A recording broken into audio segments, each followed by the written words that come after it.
close till I get up. Time is barely on our side. I don't wanna waste what's left. The storms we chase are leading us, and love is all. বন্ধুরা কেমন আছো তোমরা? আজকে এসেছি আমি আরও একটা video নিয়ে। আজকের ভিডিও আমার পালং পরাঠা। তার জন্য এখানে আমি কিছুটা পালং শাক নিয়ে নিয়েছি। শাকটাকে ভালো করে ধুয়ে পরিষ্কার করে নিয়েছি। কারণ শীতের সিজন, সবার বাড়িতেই পালং শাক কম বেশি আছে। তো তোমরাও একবার এইভাবে বানাবে। তো বন্ধুরা তোমাদের কাছে একটা ছোট অনুরোধ রইল, আমার ভিডিওটা পুরো দেখবে, চ্যানেলটাকে সাবস্ক্রাইব করবে, লাইক দেবে, শেয়ার করবে, কমেন্ট করে জানাবে আজকের আমার পালং পরাঠা কেমন হয়েছে। তো চলো আমি রান্নাটা শুরু করছি। দেখো এখানে একটা হাঁড়িতে আমি পানি বসিয়েছি, পানিটা আমার ফুটে এসেছে। এখন আমি এর মধ্যে ধুয়ে রাখা পালং শাকগুলো দিয়ে দেবো। এখন এটাকে একটু ফুটিয়ে নেবো, সিদ্ধ করবো না, খালি একবার ফুটে উঠলেই এটাকে নামিয়ে নেবো। দেখো এখানে শাকটা আমার ফুটে গেছে, এখন চুলাটা অফ করে এটাকে নামিয়ে নিচ্ছি। এখানে একটা বলে আমি ঠান্ডা পানি নিয়েছি। এখন এই শাকগুলো এর মধ্যে থেকে তুলে এই পানির মধ্যে দিয়ে দেবো।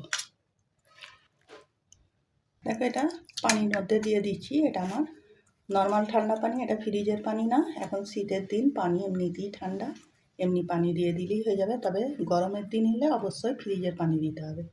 তো এটাকে আমি এখন একটু ঠান্ডা করে নিচ্ছি। এখানে একটা মিক্সি জার নিয়েছি। এখন জারের মধ্যে আমি শাকটা দিয়ে দেবো। এর মধ্যে দিয়ে দিচ্ছি 3 টুকরো আদা, দিয়ে দিচ্ছি 2টো কাঁচা লঙ্কা। এখন এটাকে একটা পেস্ট তৈরি করে নেব। এখানে কিছুটা আমি ময়দা নিয়েছি।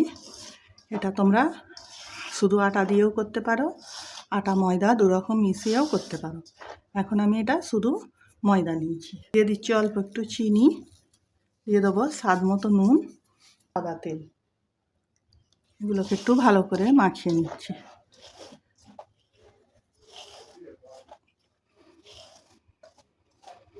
এখন যে পালং শাকটা আমি পেস্ট করেছি ওইটা এর মধ্যে দিয়ে দিচ্ছি। আমি এটা পেস্ট করার সময় অল্প একটু পানিও দিয়েছিলাম, এটা এর মধ্যে দিয়ে দিচ্ছি। এটা একবার পাতাটা আমি গরম করে নিয়েছি।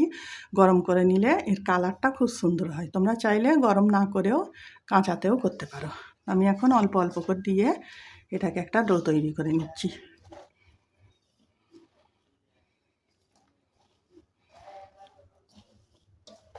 এক চোটে বেশি দেবে না, এক চোটে বেশি দিলে হয়তো আটাটা অনেক নরম হয়ে যাবে। তাই অল্প অল্প করে দিয়ে একটা ডো তৈরি করে নেবে। আমার সবটুকুই এখানে লেগে গেছে। এখন আমি এটাকে ভালো করে মেখে নিচ্ছি। তো দেখো এখানে আমার আটাটা মাখা হয়ে গেছে, একটা নরম ডো তৈরি করে নিয়েছি। দেখতেই পাচ্ছ কতটা নরম হয়েছে। এখন এগুলোকে ছোট ছোট করে লেচি কেটে নেব।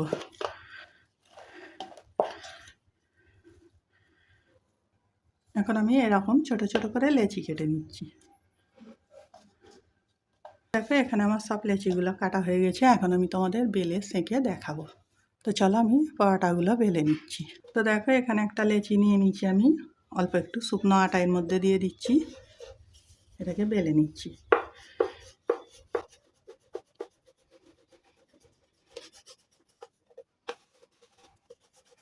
আমি রুটির মতো করে বেলে নিচ্ছি। দেখো আমি এইভাবে এগুলোকে বেলে নিচ্ছি, খুব মোটাও না খুব পাতলাও না, এইভাবেই সবগুলো বেলে নেব। তো আমি আরও একটা তোমাদের বেলে দেখাচ্ছি। শুকনো আটা দিয়ে দিচ্ছি।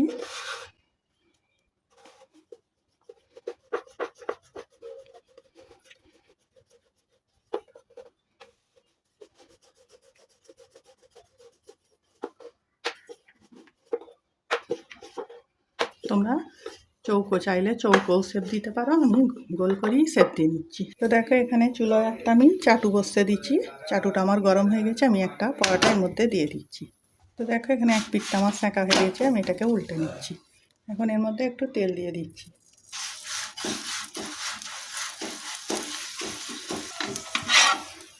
চুলার আঁচটা জোর দিয়ে এটাকে ভালো করে ভেজে নিচ্ছি। দেখো এটা আমার সেঁকা হয়ে গেছে, আমি তুলে নিচ্ছি। তুলে একটা প্লেটের মধ্যে রেখে দিচ্ছি। আমি আরও একটা তোমাদের ভেজে দেখিয়ে দিচ্ছি। এটা আমি উল্টে দিচ্ছি। অল্প করে তেল দিয়ে দিচ্ছি, দিয়ে এটাকে ভালো করে ভেজে নিচ্ছি। তো দেখো এখানে পরোটাগুলো আমার কত সুন্দর ফুলেছে, ফুলে একদম ডাবল হয়ে গেছে। আমি তুলে নিচ্ছি। তো আমি এইভাবেই সবগুলো ভেজে নিচ্ছি। দেখো এখানে পালং পরোটাটা আমার রেডি হয়ে গেছে। আমি তোমাদের একটা ছিঁড়ে দেখাচ্ছি। তো দেখো খুব টেস্টি হয়েছে, খেতে খুব সুন্দর হয়েছে। তোমরা কে কে খেয়েছো কমেন্ট করে জানাবে, যারা খাওনি তারা একবার বাড়িতে ট্রাই করবে। আজকের ভিডিও আমার এইটুকু, আগামী দিন আসবো আর একটা ভিডিও নিয়ে। সবাই ভালো থাকবে, সাবধানে থাকবে।